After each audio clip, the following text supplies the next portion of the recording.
ان تکلیفوں کو برداشت کرتے وہ پہاڑ پر چڑھے ہوں گے اترے ہوں.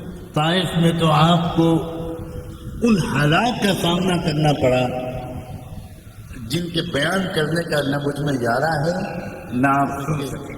یہاں تک کہ ایک موقع پر شاید آپ نے یہ کہا کہ میں تمہاری طرف پیٹ کیے دیتا ہوں، میری بات تو سنتے رہو، مت کرو، مطلب میری بات تو سنو، تم سے کیا کہنے آیا.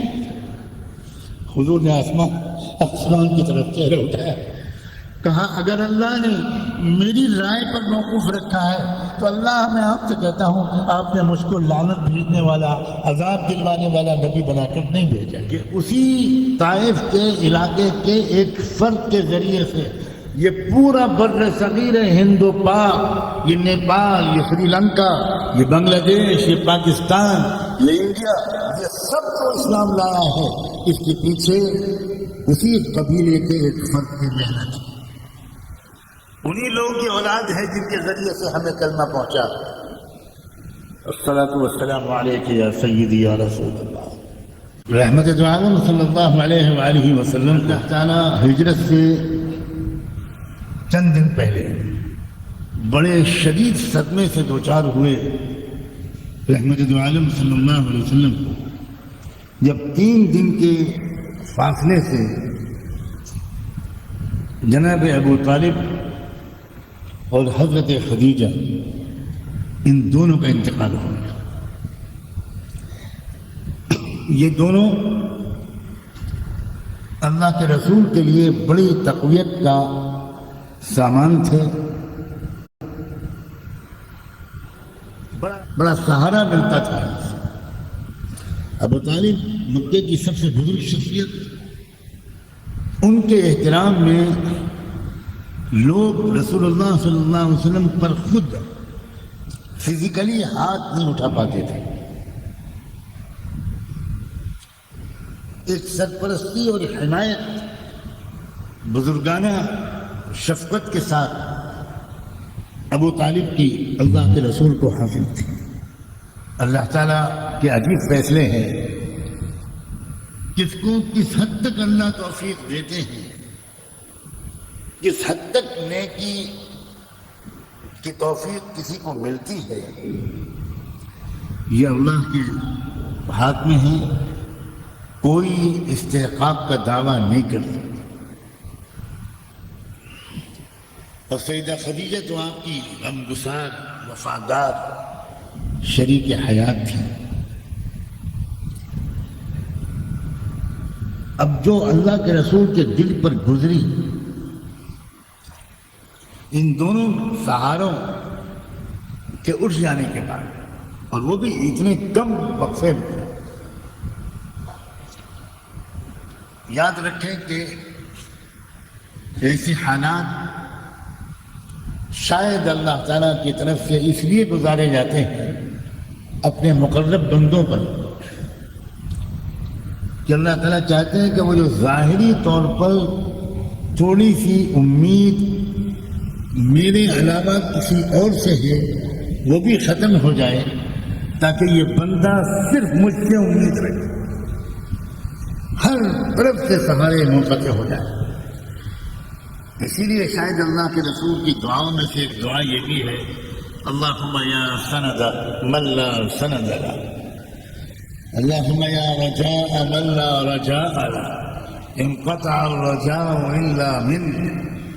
اے اللہ جس کا کوئی سہارا نہیں، آپ اکیلے اس کا سہارا. ایسے حالات گزارے جاتے ہیں کہ جب کوئی ایک بھی بندہ، کوئی مخلوق ظاہری طور پر حمایتی اور مددگار باقی نہیں رہتا. اور اسی لیے آپ اس دونوں کے انتقال کے بعد آپ نے طائف کا سفر کیا. تو کیا آپ یہ سوچتے تھے کہ مکے میں تو کوئی ہے نہیں، اب ابو جہل ہے، ابو لہب ہے، اس طرح کے لوگ ہیں، لیکن میں طائف جاؤں، دودھ کے رشتے سے ننیحال ہے کہ جس خوش نصیب عورت نے آپ کو دودھ پلایا تھا بی بی حلیمہ، وہ طائف کی رہنے والی تھی. تو آپ اس امید پر وہاں گئے کہ ابو طالب کا انتقال ہوا، وہ چچا تھے، حضرت خدیجہ گئی، وہ بیوی تھی، وہاں چلا جاؤں، شاید ان کو خیال ہو کہ میرا بھانجا ہی تو ہے جس نے مجھے دودھ پلایا تھا، کوئی ان کا بھائی ہوگا، وہ مجھے اپنا بھانجا سمجھ کر شاید کچھ نرم رویہ اختیار کر لے. اللہ اکبر. لیکن اللہ کا منصوبہ تو کچھ اور تھا. طائف میں تو آپ کو ان حالات کا سامنا کرنا پڑا جن کے بیان کرنے کا نہ مجھ میں یارہ ہے نہ آپ سن سکیں. جب آپ پہنچے ان سب کے پاس، کوئی ماموں، کوئی خالو، کوئی نانا، تو یہاں کے مکے والوں نے تو آج تک یہ سلوک نہیں کیا تھا جو انہوں نے کیا. وہ تو خود ہی مذاق اڑاتے رہے، عجیب عجیب قسم کے تبصرے انہوں نے کیے. اور پھر آخر علاقے کے گنڈوں بدماشوں کو اشارہ کر دیا کہ ہماری طرف سے چھوٹ ہے، جو کر سکتے ہو کرو. اور پھر جو گھیرا ہے ان لوگوں نے محمد الرسول اللہ، اور چاروں طرف سے پتھروں کی بارش کر. آپ کبھی ادھر مڑتے، کبھی ادھر مڑتے، کبھی ادھر مڑتے، کبھی ادھر کے پتھر سے بچتے، کبھی ادھر کے پتھر سے بچتے، یہاں تک کہ ایک موقع پر شاید آپ نے یہ کہا کہ میں تمہاری طرف پیٹ کیے لیتا ہوں، میری بات تو سنتے رہو، تم پتھر مارنا بند مت کرو. مطلب میری بات تو سنو، تم سے کیا کہنے آیا. مگر ظالموں نے اتنا پتھراؤ کیا کہ آپ گر پڑے، آپ کا پیر ٹوٹ گئے، خون کے فوارے بہ گئے. عیسائی شخص وہ انگور کا خوشہ لے کر باغ سے آیا، آپ کو پیش کیا. وہ اس علاقے کا جو باغ کا رکھوالا تھا،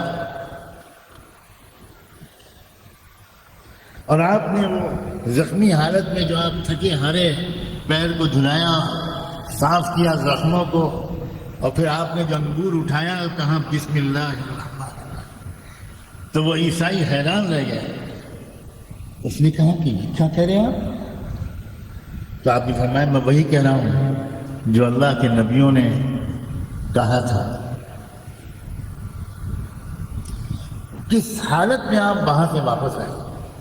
وہ طائف کا وہ پہاڑ، وہ جگہ اور وہ جانا، وہ راستہ طائف کا اتنا مشکل راستہ ہے کہ اس کو دیکھ کر رونگٹے کھڑے ہو جاتے ہیں کہ آقائے دو جہاں جن تکلیفوں کو برداشت کر کے وہ پہاڑ پر چڑھے ہوں گے، اترے ہوں گے، ہم دو میٹر نہیں چڑھ پائیں گے اس پہاڑ پر.